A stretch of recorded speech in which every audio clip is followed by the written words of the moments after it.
Santo André, Antônio Quelé e mais o que você quiser. Querido Valdir, que honra tê-lo mais uma vez no nosso Caricangaço, sua casa.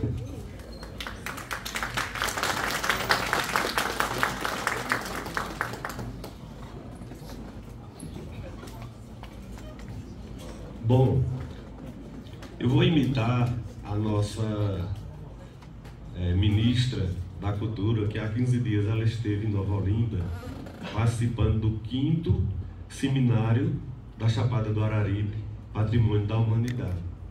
Então ela saudou o pessoal assim: bom dia a vocês tudinho. E eu digo boa tarde a vocês tudinho, inclusive o nosso confrade, o Ceará e Pernambuco. Então era Jardim. Em 1810, na verdade, era o próprio Pajeú de Flores ligado ao Ceará através dessa área territorial, né, de Jardim. Depois, a partir de 1890, foi o município de Belmonte. O município de São José de Belmonte, ele se limita com 4 municípios do Ceará. Penaforte, Jati, Brejo e uma parte do Mauriti. Então essa ligação, essa comunicação todinha do Pajeú com o Ceará era através de São José do Belmonte. Então, sobre isto, eu trouxe aqui umas citações assim interessantes, né, que eu vou ler para vocês. Bom, em conversa sobre o município de Jardim, Jati e Penaforte, afirmou certa vez o doutor Napoleão Tavares Neves.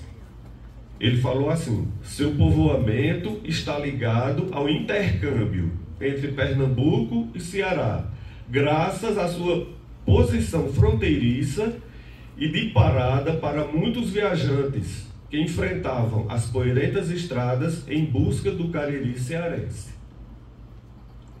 E nós temos, no decorrer dos anos, a migração de muitos pajeuzeiros que eles vieram em épocas de seca, eles buscavam o Cariri cearense.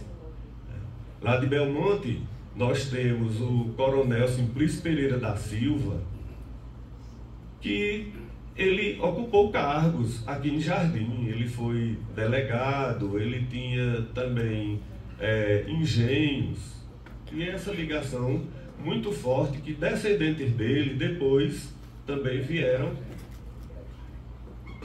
Em 1856 ele estava em Brejo, era ligado a Jardim. Isso. Morava na fazenda na frente. É verdade. Mas os documentos atestam que era o que vinha por ela, que vinha, passava por Porteira e vinha até aqui, né? Vinha até Jardim. Comentou certa vez o padre Joaquim de Alencar Peixoto, o famoso padre Peixoto que vocês aqui conhecem muito bem. Ele disse: por esse caminho andavam cavaleiros que percorriam os sertões comprando equídeos para os engenhos de Pernambuco e as boiadas que vinham do Cariri cearense conduzidas aos centros consumidores do litoral pernambucano.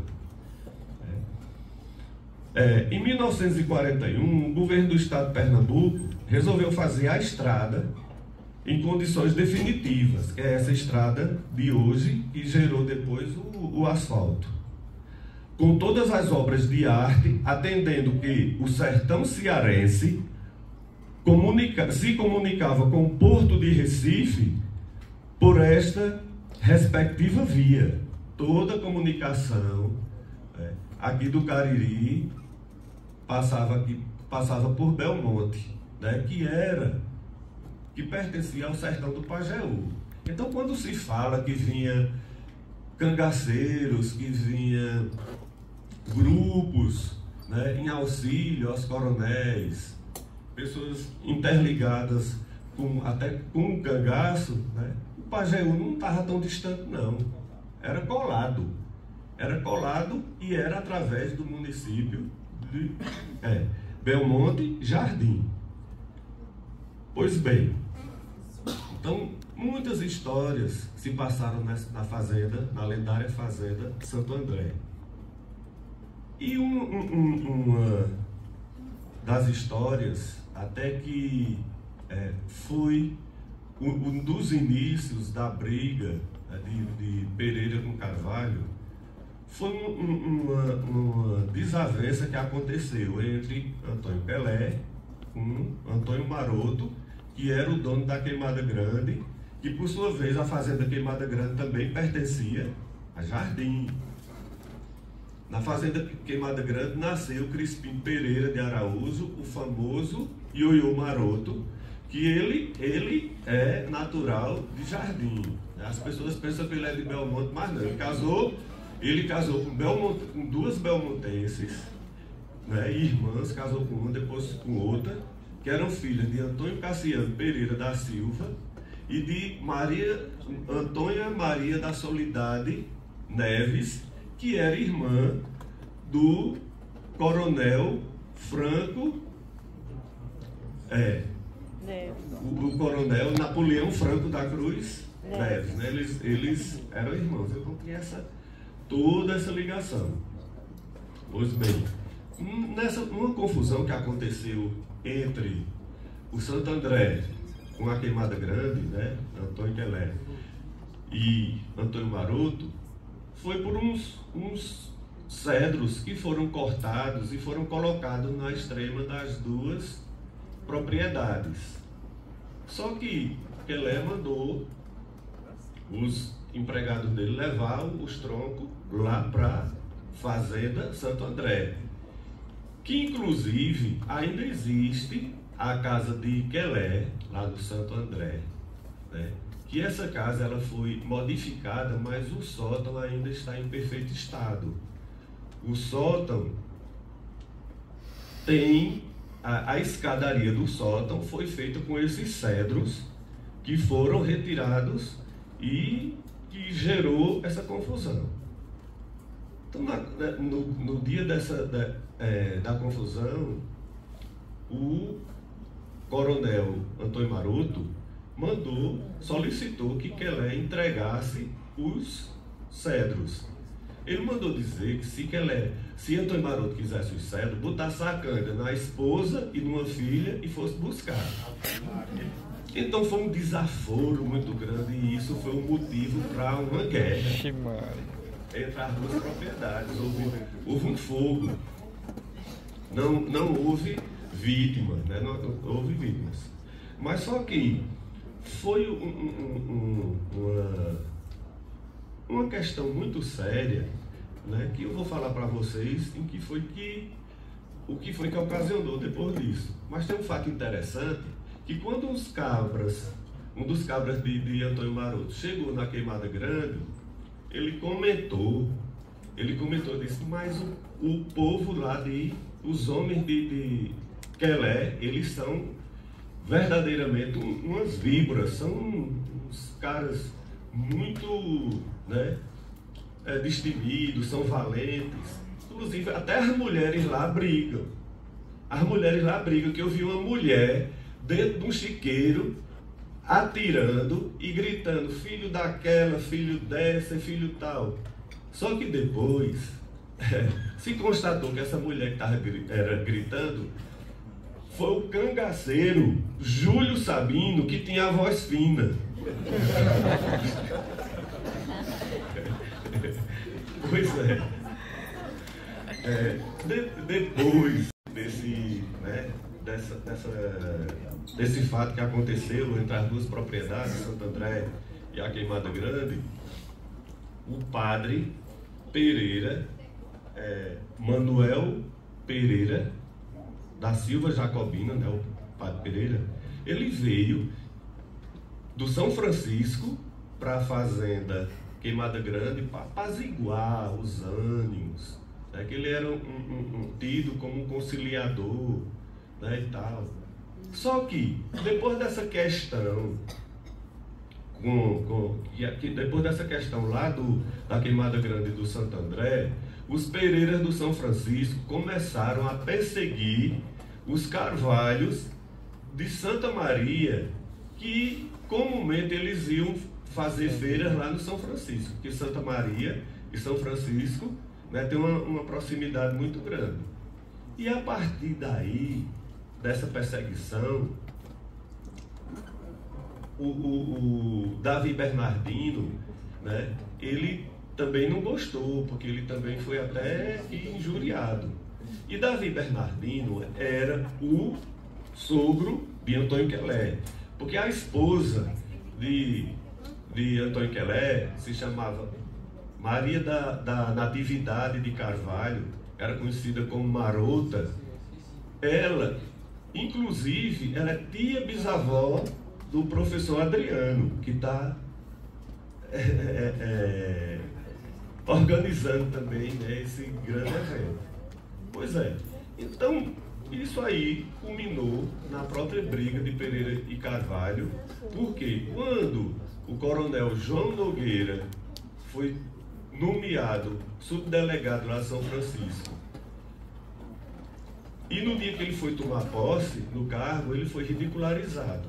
Então começou aquela perseguição muito grande, né, na fazenda Massapê, da Serra Vermelha, né, e no São Francisco. E isso gerou até a morte do Padre Pereira, e daí da questão de Pereira e Carvalho. Mas veja bem, só que isso tem a sua origem, né, principal, essa volta da briga de Pereira com Carvalho no século XX foi em decorrência da própria briga do Crato, da deposição do coronel José Belém de Figueiredo, né, que era amigo da família Pereira, e do coronel Luiz Alves Pequeno, que era primo do Monsenhor Afonso Pequeno, que era pároco em Belmonte, e do Monsenhor Afonso Pequeno chegar o Pajeú. Eles já eram muito amigos, porque Quelé, ele tinha uma amizade com vários coronéis aqui na região do Cariri.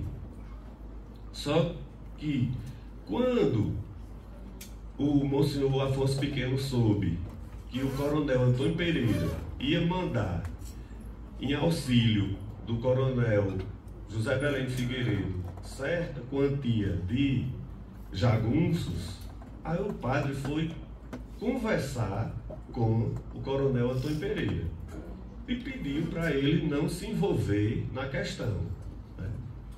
Que ele também não se envolveria, porque o Monsenhor Afonso Pequeno, ele era primo legítimo do coronel Luiz Alves Pequeno. Aí o coronel Antônio Pereira falou então para o padre, disse: padre, antes de ser seu amigo, eu já era amigo do coronel Belém, então eu não posso lhe atender, eu vou auxiliar o coronel Belém. Aí o padre disse: bem, já que você vai auxiliar o coronel Belém, de 10 homens que você mandar, eu vou mandar 100. E aí a coisa foi, né, tomando rumos, assim, foi ficando mais ferrenha a situação entre as duas famílias, né? E o padre, todos comentam que o Monsenhor Afonso Pequeno, ele foi pro Crato, né? Está escrito aí em vários livros, mas ele não comandou, ele não liderou, né, esse pessoal que foi para lá, que na verdade foram mais de 200 homens. E, bom, aconteceu que todo mundo sabe, né? Porque eu falei no início, o coronel Belém foi deposto, né? E começou a era do coronel Luiz Alves Pequeno.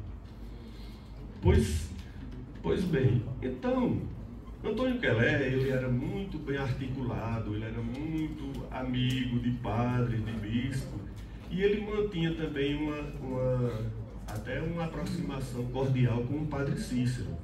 Então tem um bilhete do padre Cícero, que eu também achei muito interessante, né, para Antônio Quelé. Então o padre Cícero escreveu: Juazeiro, 24 de novembro de 1911. Amigo Coronel Antônio Quelé. A paz de Deus o guarde. Recebi sua estimada carta por seu portador e desejava responder-lhe com a imagem de Santo André que desejava ter. Ele pediu ao padre Cícero uma imagem, né, do Santo André para colocá-la na fazenda. E depois o padre Cícero arranjou uma imagem e mandou que essa imagem ainda existe e ela está lá na fazenda Carrancudo. Né, que essa fazenda Carrancudo fica no município de Verdejante e pertencia a Davi Bernardino, né, o sogro de Quelé. Inclusive foi lá que Quelé faleceu, né, e ainda é propriedade de familiares de Antônio Quelé. Bem, aí o que desejava ter. Por aqui não se encontra, e logo que venha uma que fiz encomenda, lhe mando. Por seu portador, lhe mando um livro do mês de Maria, para você fazer aí a sua devoção do mês. Estamos em luta com a bexiga, aqui de um modo a aterrar. Não me admiro, porque sei que estamos em uma era que Deus vai ferir o mundo, com castigos de diferentes modos. Portanto, é bom tempo de todos procurarem na Mãe de Deus o refúgio dos pecadores, o remédio. É tempo particularmente de se orar. A Santíssima Virgem lhe abençoe e aos seus, de seu amigo, Padre Cícero Romão Batista. Bom, e dentre os famosos cangaceiros de Antônio Quelé, os jagunços dele, alguns são famosos.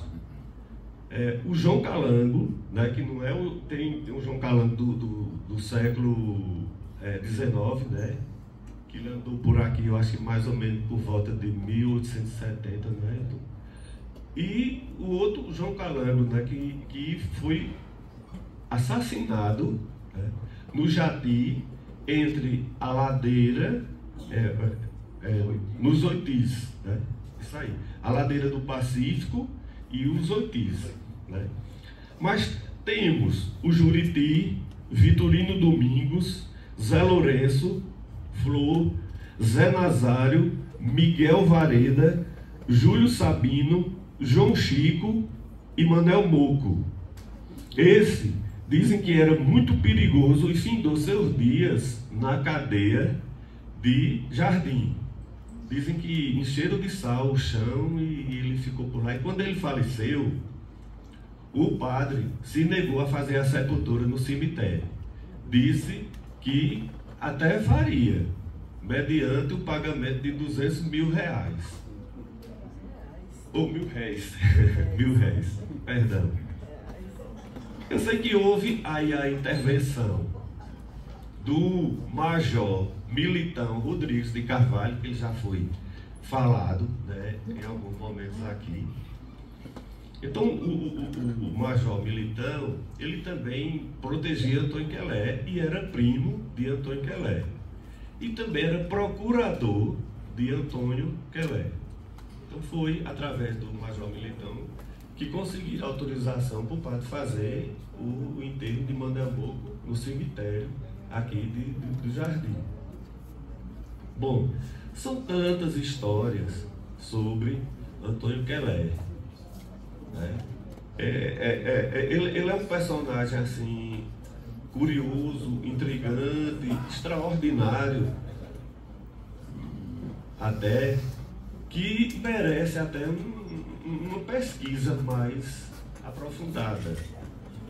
Então, eu vou encerrar minhas palavras como foi colhida por nosso confrade e amigo José Francisco. Nas pesquisas dele, ele encontrou, através de uma de Ciajuana, lá na Ribeira dos Pilões. Onde é que fica? Onde é que ficam os Pilões? Em Pernambuco. Ponto. Então essa cantiga de Quelé é assim.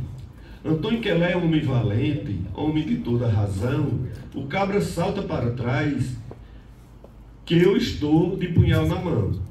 Saltou Vitorino, de capoeira rolando, ao patrão corramos logo, que eu corro com as mãos abanando. Saltou Juriti, um pouco meio assanhado. Patrão, vá me dizendo, se o senhor foi desceitado, que eu sou homem, que vou dizendo que vou morrendo. Então é isso aí, pessoal. Minhas palavras são